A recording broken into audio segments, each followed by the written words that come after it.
This video is an extract from an interview where an art professional shares their top tips for artists. Thanks for watching, and we hope you enjoy this video. We are here with the lovely Sid Motion, director of eponymous Sid Motion Gallery. A bit of background about Sid: she's held position in a number of prestigious galleries before opening her very own gallery in London in 2016. The gallery has grown tremendously since, and in 2022 it went to a new space and doubled in size. Today, Sid has hosted over 50 exhibitions, either in person or online. She also organizes an annual art trail for artists in the local area to take part, so she will also tell us a bit about that. The gallery brings a range of artists in different media, different subjects, artists of all different backgrounds and ages. Thank you so much. It's so nice to meet you all. So I went to art school. Even though I didn't try to be an artist myself, I hope it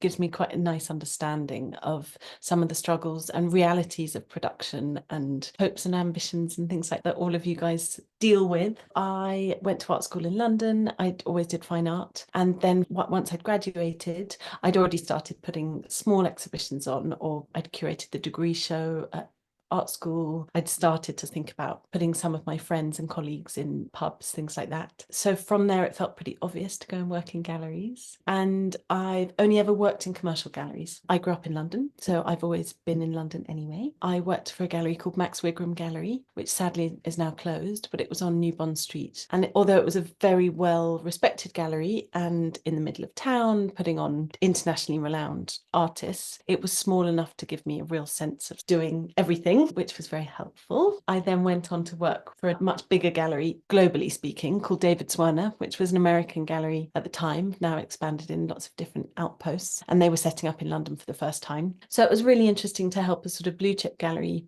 start a new space, even though a very established name. So from there, I suppose I got the confidence to start think about setting something up myself. Somebody's rightly asked what a blue chip gallery is. Thank you for pulling me up on that. A blue chip gallery, there must be some kind of proper dictionary definition for this. But the biggest, most international galleries in the world are classed as blue chip galleries. So they often have outposts, sometimes in every continent. Gagosian is a very good example of a blue chip gallery. I think there is a saying that the sun never sets on Gagosian. There's one open in every time zone in the world. That sort of gallery. I hope that slightly answers the question. The gallery of that sort of caliber starts to blur even though it's commercial at the sort of highest level, it has artists that play into museum programming. And so there I had much more experience dealing with institutions and things like that. And there's often shows at that caliber of gallery that could be hosted at museums because they've got access to really amazing secondary market works or incredibly rare things. But perhaps we can come on to that bit later. So you worked in these galleries yourself, and then how did you come to creating your own? Because that's a huge step. I think I felt very much that there was a huge disparity actually between people making and thinking and communities like the one you've built here and people having the opportunity to show work. So I was interested in how many platforms there were for showing artists for the first time, for galleries defining emerging artists, not just by how recently they graduated, but perhaps what their exhibition opportunities have been. So I set up with the idea to exhibit people often for the first time and to really think about that word emerging, especially as a young person opening a gallery. It was 7 years ago, nearly 8 years ago, and intentionally wanting to tackle those things head on, really. So you wanted to create your own space for championing artists, really. So tell us about that process. What was the first step? Was the idea burgeoning in your mind? Everyone does this very differently, of course, and galleries operate very differently. So I suppose why your series of lectures is so good is that you'll hear very different takes, I'm sure.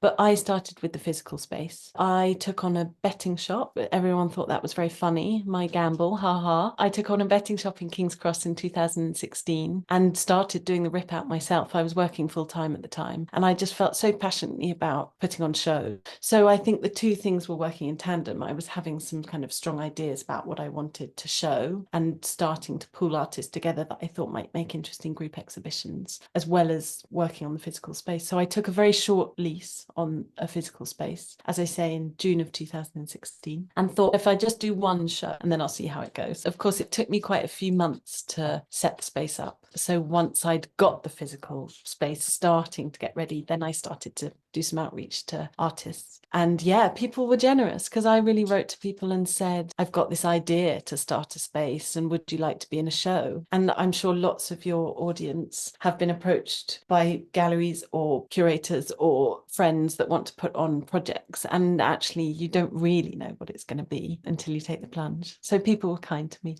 It'll be really interesting to hear how the gallery evolved, but what does your day-to-day responsibility look like today as a gallery director? It's a really interesting question, this. And I think even having worked in galleries and having very much been involved in that world, I think my day-to-day still takes me by surprise, really. But when I often boil it down to people that don't know about exhibitions or galleries, I think the best way to talk about it is to talk about relationships, actually. I have relationships with my clients, I have relationships with my artists, and because I care about the space feeling accessible and approachable and a place for artists to come and discover things just as much as clients and collectors and other curators, I think relationships really needs to be at the fore, definitely. That's something that comes out in a lot of our interviews with gallerists in particular, is you represent and you have relationships with both the artists and the visitors, buyers, collectors, and both need to feel valued and both need to feel like the gallery is adding value to what they're looking to accomplish. Yeah, it's a big responsibility to hand your work over to a gallery and expect them to be able to give people the spiel as they walk in. And it's a really important job, but it's also running a company. So the realities of the VAT return, which I've just finished, there's all sorts of realities to running a company alongside putting on meaningful exhibitions. But yeah, the best bit, of course, is curating the shows. I love putting on group shows and being able to make conversations between artists' work. Absolutely. So tell me a bit about the gallery. What type of media, what type of subjects, what type of artists do you represent? I haven't got a sort of specialism of what I show. I show contemporary art, but other than that, I show things of all media. So I show a lot of painting because I love painting and because I'm a commercial space, I need to be realistic about who my audience is. This was something that I think will come on when we're talking about what artists can do about understanding who might be interested in their work. If I consider my exhibitions my practice, then I have to be realistic about who my audience is. I'm very lucky that I've shown some brilliant sculptors, I've shown some brilliant photographers. I have really enjoyed, and perhaps not done enough of, film and performance. It's a slightly more tricky thing to have in a physical space and have longevity in terms of those sorts of performances, but I've had a bit of everything. I know that one of the things you wanted to talk about is that you organize an annual art trail, and then we can come back to maybe how artists can approach you, of course. Well, I only thought it was a good thing to add at the point of our conversation, just because I think it goes a little way to explain the sort of ethos that I have as a gallery, but also what the gallery is trying to achieve. I moved my gallery in 2019 to a space in Southeast London, in South Bermondsey, which is part of a studio block. Physically being in a studio felt like I was joining a community of artists, which I thought was very important for my ethos. But then to further that, I was considering what the role of a commercial gallery could be within that community. So I set up the art trail in 2019 now, and it was to celebrate the community, basically. So it was an invitation to any local artist to take part in an open studio. There were hours that they needed to be open, and other than that, I made the map, I did the promotion of it, the sort of networking of it, things like that. And it's been a great success. Last year was its 5th year. Lots of visitors have come through. People have put on brilliant shows, events, performances. And it's just been a really lovely example of what can happen when a community gets together. And more rewarding than anything is that the artists meet each other. And the stories that have come about from setting up this community where there can be conversations between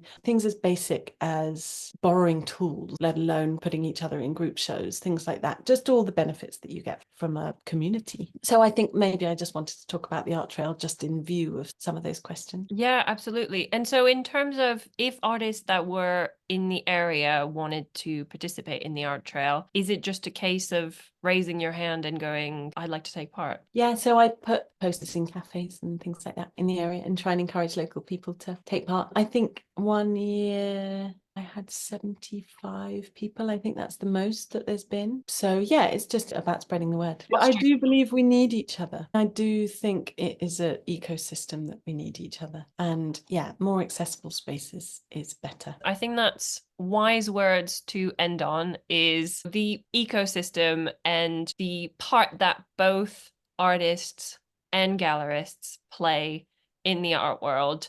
There is no art industry without you, the artists. And that's what galleries, whether they're institutional, whether they're commercial, that's what they're there for, is to showcase your work. If you're right now in a season where you're looking to approach galleries, then definitely have faith and do your research. Exactly. And I think that is such an important point, because there's an implied hierarchy that you need the gallery. They need you. Don't forget that. Thanks for watching this video. If you want to watch the full 1-hour interview and get top tips from an expert, then click the link below and join the Art Ladder mentoring program now. By joining the Art Ladder, you will get access to our full library of webinars with curators, collectors, critics, gallerists, and more. Don't forget to subscribe to our YouTube channel for more videos like this, and check out the description below for more free resources for artists.